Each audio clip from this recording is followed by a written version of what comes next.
Welcome to the Airflow Holiday Deck. Santa's team is modernizing the holiday season with Airflow. We are building this project together in 10 videos released throughout December. By Christmas Eve, you will have learned the fundamental Airflow concepts needed to run the North Pole.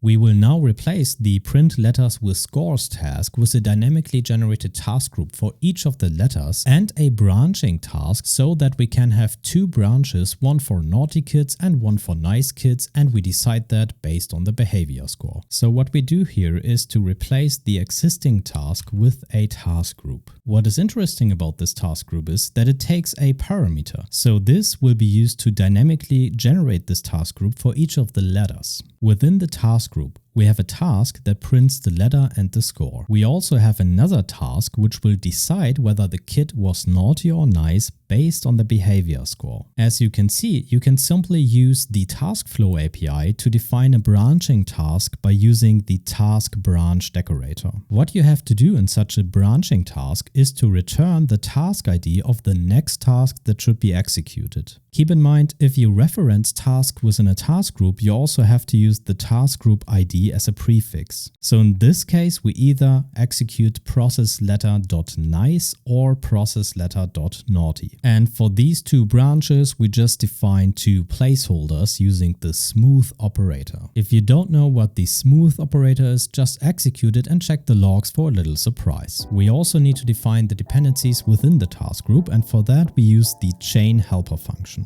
First, we execute the print task, then we execute the branching task, and afterwards we need to connect the branching task to all possible branches in parallel, so that means in this case naughty and nice. And here comes the magic. You can also use dynamic task mapping with a task group by calling the expand function on it. And here's how we do it. We call expand on our task group, passing the letters with scores, so in the end we will get one instance of the task group for each of the letters we have. It's time to open Airflow. Using dynamic task groups is an advanced technique, so our graph also gets a little bit more complex.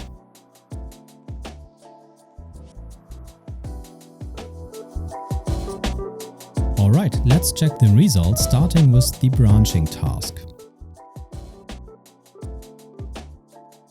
As you can see, it was executed once for each of the letters. Now let's check the naughty branch. The naughty branch was skipped 2 times and executed 1 time, which means one of the kids was naughty. Let's check the nice task. As expected, it was executed 2 times and skipped 1 time, so it means 2 of the kids were nice. And this is how you use dynamic task groups and branching in Airflow.